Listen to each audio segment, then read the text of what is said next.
আপনি রাতে 2 রাকাত নামাজ পড়ে একটা দোয়া পড়ে আল্লাহর কাছে চাইবেন, আল্লাহ আমার জীবন সঙ্গিনী বাছাই করতে চাই, একসাথে আমরা দুনিয়াতেও সংসার করব, তোমার জান্নাতেও একসাথে ঢুকতে চাই।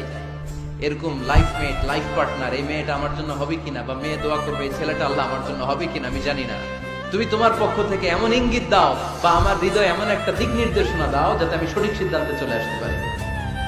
এই দোয়াটা পড়ে 2 রাকাত সালাত পড়ে আপনি যদি ঘুমান, আপনাকে আরশের উপর থেকে দিক নির্দেশনা দিবে কে? It's not necessary যে you have to see the dream. আল্লাহ আপনাকে স্বপ্নে দেখাই দিবে এমনটা নয়, হয়তো এমন হতে পারে একটা ইঙ্গিত আপনি পাবেন, অথবা ঘুম থেকে ওঠার পরে এই ফ্যামিলির প্রতি আপনার একটা আলাদা আকর্ষণ জাগবে, তখনই আপনি বুঝবেন আল্লাহর পক্ষ থেকে এই রহমত নাজিল করেছে কে। ইস্তেখারা করবেন।